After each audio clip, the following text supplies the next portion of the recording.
U.S. Postal Service. We've saved them millions upon millions of dollars with increasing their quality of services. I mediate between unions and management. That's not easy to do, and we come to resolutions. And it's because listening, reaching out, going in there without the answers, and knowing that the answers will come, but we have to communicate. It's important. We all have to communicate. This is your city. This is your money that's being counseled over. So we need to engage the people. What kind of community do you see in the future? Do you want it to be a residential community? Do you want it to be a big district with all kinds of whatever that goes into the district? It's up to you. It's your city. It's not my city. I have good ideas, I like to think, but they're just my ideas that I will share, but they're not something that I'm going to forge, with the exception of Milton County, because that is the solution. That is the solution. And I'm a very persistent person, and I don't go away. And so I'm here to serve you. I'd be honored to serve you, because that's what really fills my heart. Oh, vote for me.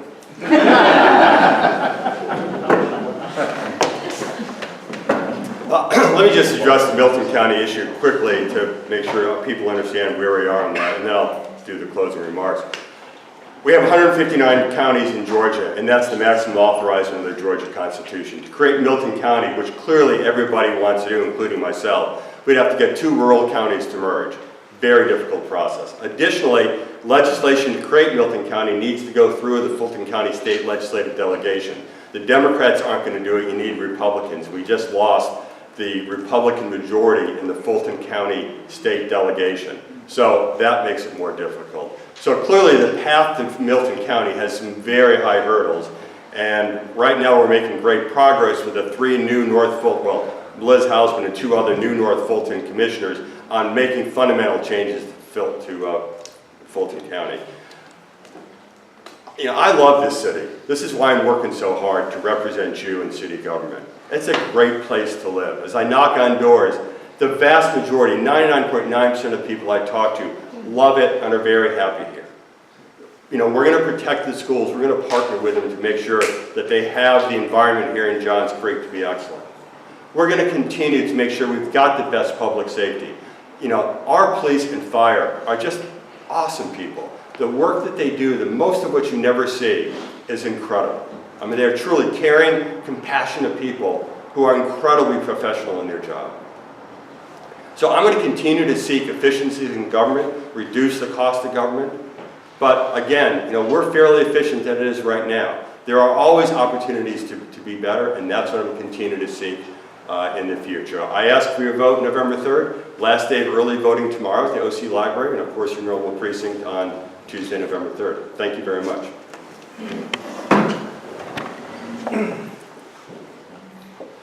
So with my experience, my family and I have invested 17 years into our community. This is our live, work, and play. And for 6 years, I've attended all these council meetings and become very aware, particularly intimately familiar with the financials. And then with my career, of course, that's what drives why I look into the financials. And then with my leadership experience, I think I can help transition the city from the startup, because we're now going into 10 years in another year, and start moving into governance. A lot of the dialogue that's occurring right now with policies and procedures, some issues with the charters, I think I have a unique experience and a unique skill set to be able to contribute and add value on day one to those conversations, which is why I'm running. This is a 2-year term. I'm not interested in being a politician full-time. This is something I want to do. I want to be able to assist in our community to move and to get the governance in so that the city becomes sustainable for years to come and for generations to come. I have a child that's 17 and I have 2 children that are 8 and 6. I'm not going anywhere anytime soon. I'm vested in this community, and so that is why I'm running, and I would like to earn your vote. And I want to thank you all for coming out tonight and to listen to us talk about all these issues, and appreciate your attention. Thank you. I'm Nazira. I'm running for Post 5. And there are 2 things that nobody can snatch away from me. My education that I earned, and the other thing that they cannot snatch away is what my dad taught, conservative principles. To be fiscally conservative, right? right? He taught me 3 things. That's from my childhood. Nobody can take that. That's my guiding principle. Number 1, he said, live by your means. Number 2, he said, do not borrow money because then you'll be indebted. Number 3, he said, do not feed fish. Teach them how to fish. If you look at my life and my track record of professions that I've taken up, it's always about getting people to be self-sustained, to be living by my means, and definitely not to borrow. That's the guiding principles nobody can take away from me. Because that's what my dad taught me. That's what I live with today. Will live with tomorrow when I become your council candidate at the seat, right? When I looked at the party, which party should I belong to, the Republican Party aligned with me more. Did I stand out separately? Yes, I was the odd person out, and I told you in the beginning, I've always beaten the odds. I've always beaten the odds. Every Asian American that I knew was a Democrat. But because my principles aligned with the Republican Party, I joined the party. So I believe in every principle that you believe in. I was not raised here, so I might not exactly speak like you. Of course, I have an Indian accent because I was raised in India. But I'm here to serve. I'm here to mentor the younger generation, to get them sustainable, to achieve their dreams. And yes, I am pro-life. And I'm just a human being, willing to help out anybody who falls down and get themselves sustained. So vote for me on November 3rd, because I came here to this great country and found my place, the great city of Johns Creek. Thank you. I don't think this is about being Republican or Democrat. I think a city council position should be about neighbors working for other neighbors. I know that for most of the people on this panel, it's going to be a springboard to take on the mayor's position or to run for state legislature, and that'll be wonderful. And who knows, we might be looking at the next governor.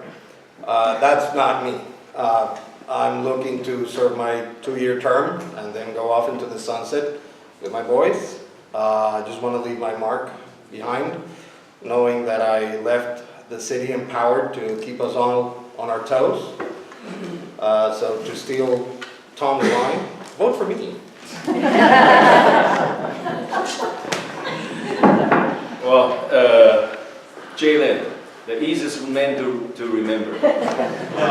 I'm a first-generation immigrant. I've been here nearly 30 years. I came with nothing, but I'm living the American dream. And this is what this country is all about.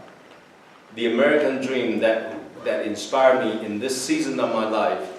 It's time for me to enter public service to make contribution in this capacity.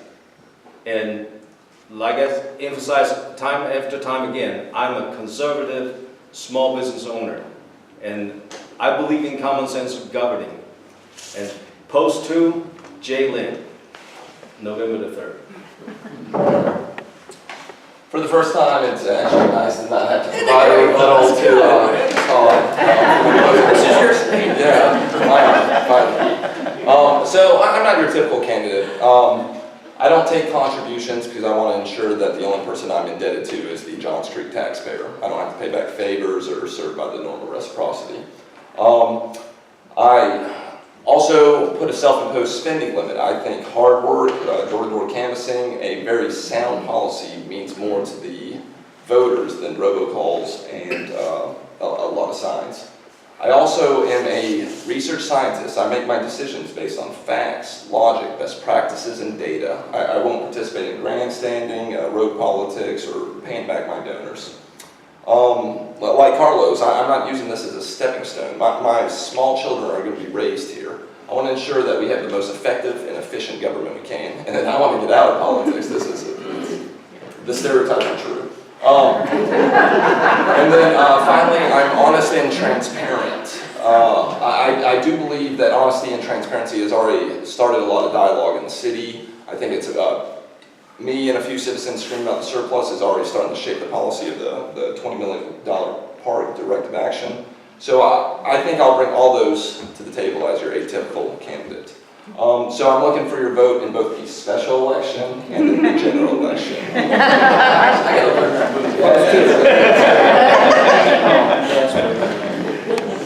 Thank you all for coming tonight. I do appreciate it, listening to us, learning about becoming an educated voter. I do appreciate it. Again, my name is Todd Burkhalter.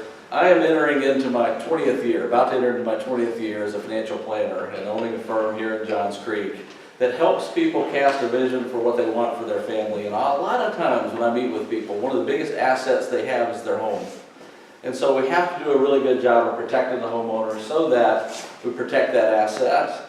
But it's more about building wealth, it's building quality of life. And so there's a lot of issues that we've all talked about tonight and throughout this whole thing that all center around quality of life and creating the family place and all the things that we love about why we live here. And so let's create a community that we can be proud of 20 years from now, that our families can come back to 20 years from now. So if you're looking for somebody that's a voice, a reason that helps folks cast a vision and puts plans in place to help implement them and get them there, I'd love to get your vote either tomorrow or on November the 3rd, because we've built something great here, but complacency, we can't be apathetic to change. Change will occur. And so let's cast the vision for what we want, put the plan in place in order to get there so that we create the community that we all desire 20 years from now. Thanks a lot again. Thank you for coming tonight. Please remember my name, Arun Misra, post 2, special election, because there will be no photographs or pictures in the ballot box.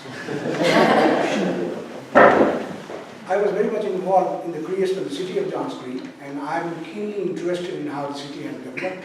I wish we could establish the Milton County. My wife worked as a librarian for 26 years in Fulton County, and last 20 years were here at the Spoon Library on Old Alabama. She retired. Right now she has a surgery, so she's in the hospital. We have 3 children and 6 grandchildren. We own 5 single-family homes in Johns Creek. We pay a lot of taxes.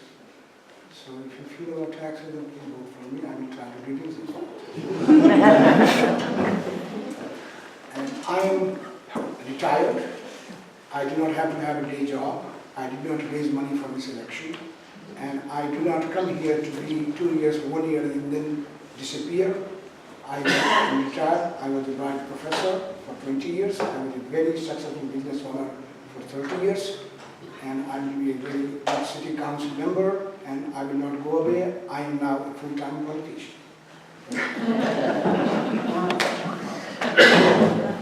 Everybody will stand up. I am definitely not a politician.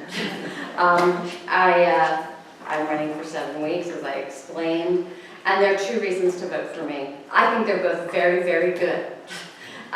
Pick one and vote for me. The first, everybody has agreed there's a problem with the charter.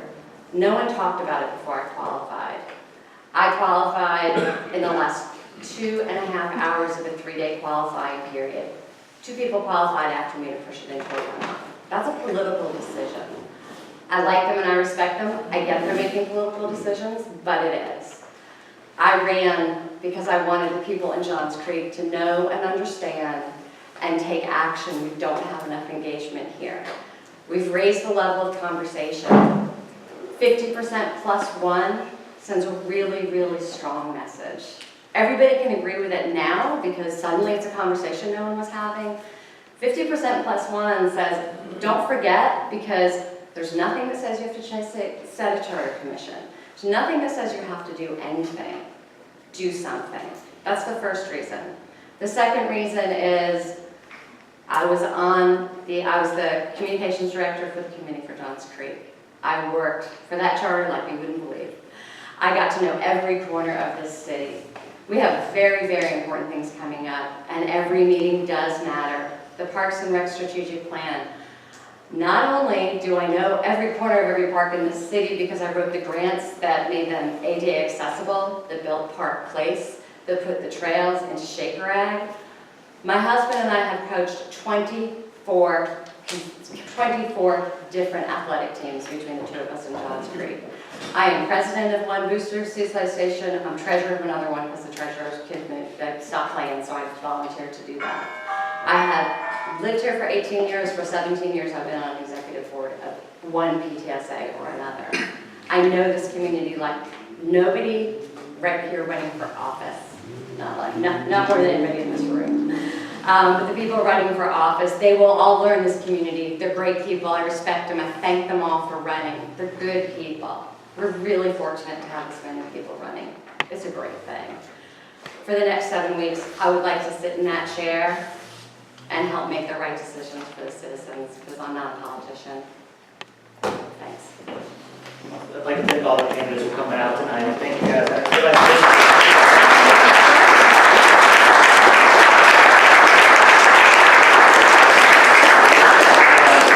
if you'd like to have one-on-one conversations, please go up and introduce yourselves to the candidates and go out and vote either early or